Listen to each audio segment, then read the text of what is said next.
الحمد لله وكفى وسلام على عباده الذين اصطفى اما بعد.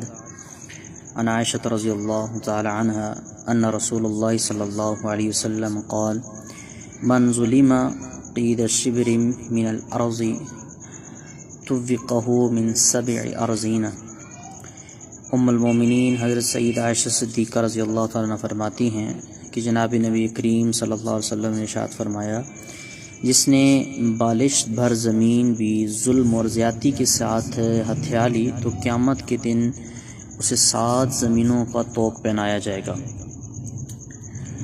اس حدیث مبارکہ میں ایک بالشت زمین جو ہے وہ کسی کی ظلم اور زیادتی کے ساتھ ہڑپ کرنے والوں کے متعلق سخت قسم کی وعید ارشاد فرمائی کہ قیامت کے دن اس ظالم کے گلے میں 7 زمینوں کا طوق ڈال دیا جائے گا اور اسے کہا جائے گا کہ دنیا میں تمہیں یہ زمین بہت پیاری تھی، تم نے عدل اور انصاف کو چھوڑ کر جبر اور زیادتی کا رستہ اختیار کیا، اب اس زمین کو اٹھاؤ، مگر وہ اٹھا نہیں سکے گا. آج ہمارے معاشرے میں زر زن اور زمین پر جھگڑے ہوتے ہیں اور لوگوں کے دلوں میں ان تینوں چیزوں کی انتہائی لالچ طمع ہے. اللہ تعالیٰ اپنے حلال رزق دیے ہوئے پر قناعت نصیب فرمائے اور جو مکر و فریب اور جو اپنے ظلم سے محفوظ رکھے. کسی کی چیز بلا اس کی اجازت کے لے لینا حرام ہے.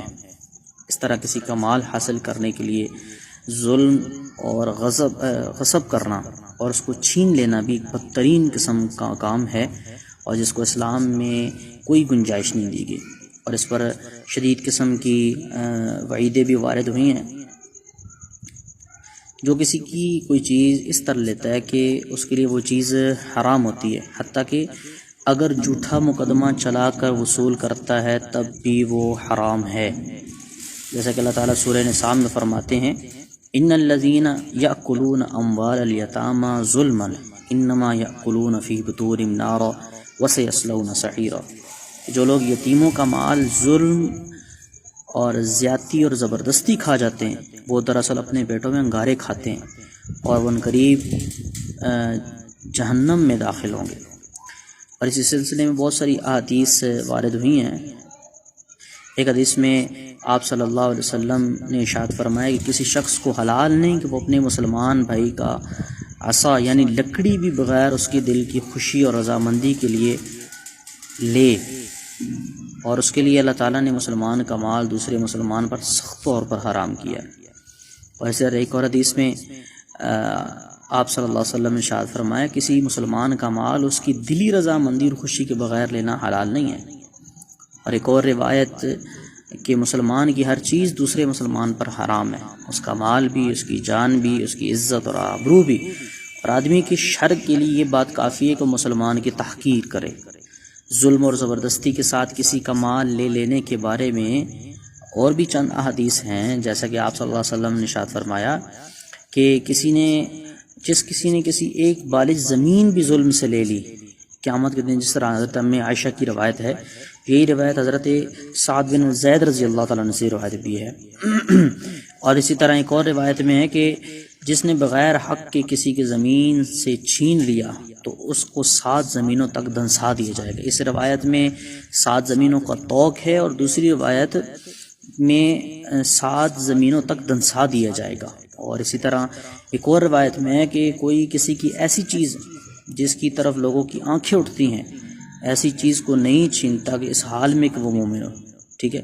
اور اسی طرح آپ صلی اللہ علیہ وسلم نے فرمایا کہ جو شخص کسی آدمی کی زمین غصب کر لے اور وہ اللہ سے اس حال میں ملاقات کرے گا کہ اللہ تعالیٰ اس پر غضبناک ہوں گے. کتنی سخت روایات موجود ہیں. اور آج معاشرے میں حال یہ بن چکا ہے کہ زمین کی خاطر اپنے بھائیوں کو تک قتل کر دیا جاتا ہے، اور بعض بدبخت تو ایسے ہیں کہ اپنے ماں باپ تک کو قتل کر دیتے ہیں صرف زمین کی خاطر. تو اللہ تعالیٰ ہمیں ان روایات پر عمل کرنے کی توفیق عطا فرمائے. چند دنوں کی زندگی ہے اور کیا پتہ وہ چند فٹ کی جو ہمیں قبر کیا پتہ نصیب ہوتی ہے یا نہیں، تو ہم تو ہزاروں کے حساب سے، لاکھوں کے حساب سے لوگوں کی مال و دولت، لوگوں کی زمینیں اور ان کی قیمتی اشیاء پر نظر ڈالتے ہوئے اپنی آخرت برباد کرتے ہیں۔ اور ایک بات یہ مسئلہ بھی ذہن میں رکھیں کہ بندہ جب کسی کے پاس کوئی خریداری کرنے جاتا ہے، عمومی طور پر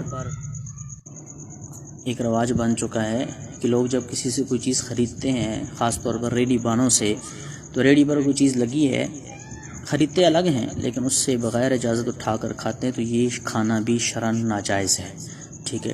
کوئی چیز بھی کسی مسلمان کی اس کی طیب نفس کے بغیر، اس کی اجازت کے بغیر اٹھا کر کھانا یہ حرام ہے، ٹھیک ہے، وہ بھی اسی حدیث کے زمرے میں آئے گا۔ تو اللہ تعالی ہمیں صحیح معنوں میں عمل کرنے کی توفیق عطا فرمائے۔ وآخر دعوانا الحمدللہ رب العالمین۔